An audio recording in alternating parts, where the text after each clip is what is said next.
You hear the word Neolithic and you probably think New Stone Age, right? I mean, that's literally what it means. But that simple name, oh, it hides one of the biggest stories in human history. We're talking about a transformation so huge, it didn't just change how our ancestors lived, it's the reason our world looks the way it does today. So let's just ask it straight up. What was the Neolithic? Sounds like a simple question, right?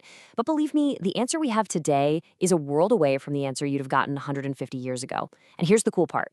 By following how that answer changed, we get this amazing window into how we understand our own origins. Okay, so back in the 19th century, when archaeologists first came up with the term, they were thinking purely about tech.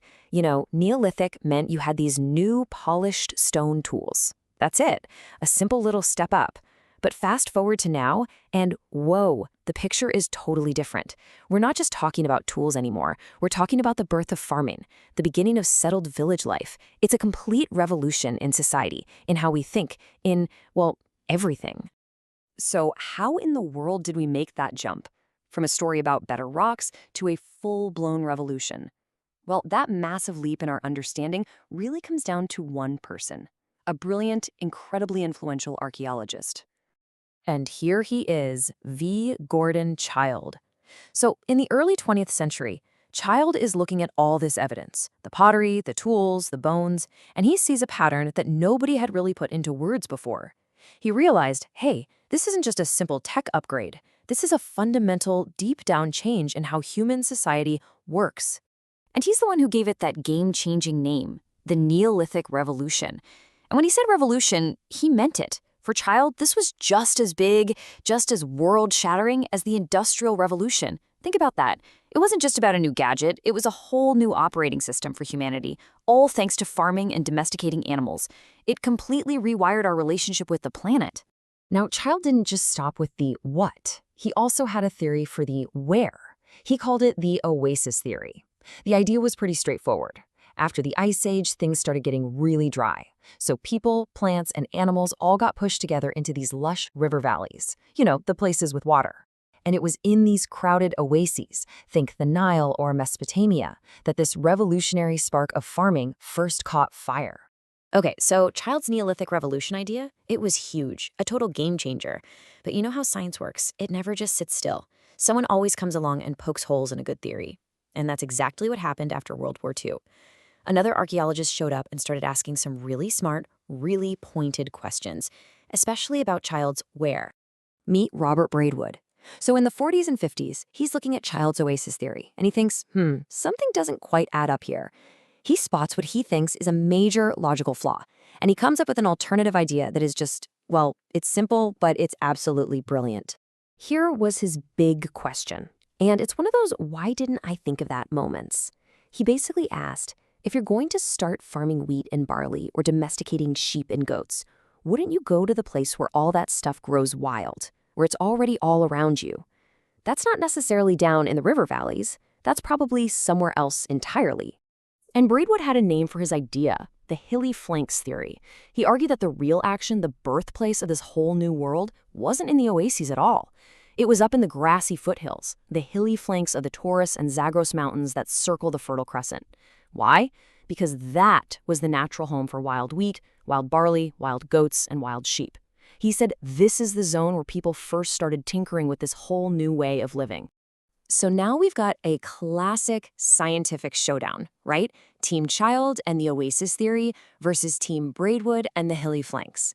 And in archaeology, when you have a debate like this, you can't just argue about it in a university hall. There's only one way to find out who's right.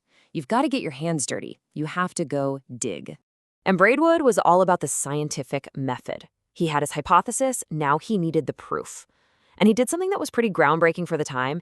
He assembled these big interdisciplinary teams. He brought botanists, zoologists, geologists, the whole crew, out into the field with him to really put his idea to the test.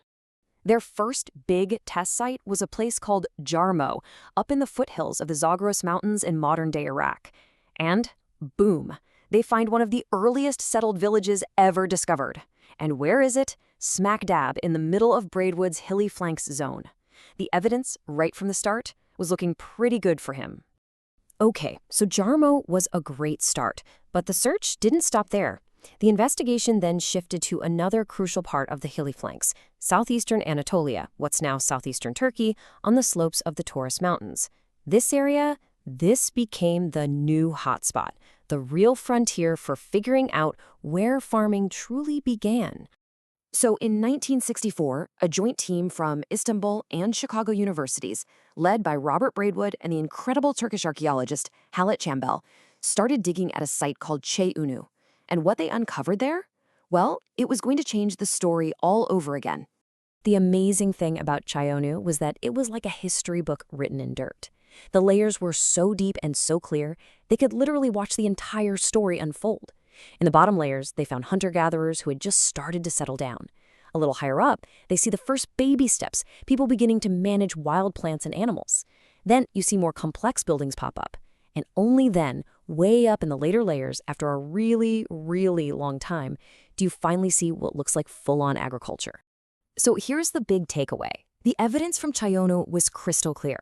It proved Braidwood was right about the where. It happened in the hilly flanks. But at the same time, it blew up Childe's idea of a sudden revolution. This wasn't a flash of lightning. It was a slow burn, a messy, gradual process that took thousands of years. Our ancestors basically stumbled their way into farming. They didn't just wake up one day and invent it. So look how far our understanding has come. We went from thinking about simple tools to a whole economic revolution, and then from a sudden event to this long, drawn-out process. But in the last few decades, a new question has started to surface. A much deeper question, actually. Was this whole massive shift, was it really just about food? Was it all about finding a more reliable way to get calories? Or was there something else driving it all? Something happening not out in the wheat fields, but inside our own heads. And that brings us to the latest and maybe the most mind-bending idea of all, the symbolic revolution. Thinkers like the French archaeologist Jacques Cauvin started to argue that the real engine of change wasn't the economy, it was our minds. It was a massive shift in human consciousness, in our beliefs, our symbols, a revolution of thought. Basically, the idea is this. Before humanity could live differently, it first had to think differently. Before we could settle down and start farming, we had to invent new symbols, new gods, new rituals, a whole new way of understanding our place in the universe. The change in our heads had to happen before the change in our fields. So just think about that journey. We started with polished stones. Then we moved to the birth of farming. And now we're talking about a revolution of the human mind. Each step has taken us deeper into who our ancestors really were. And it really makes you wonder, doesn't it? As we get better and better at looking into our deep past, what other massive hidden revolutions are just waiting for us, buried under simple words we thought we already understood?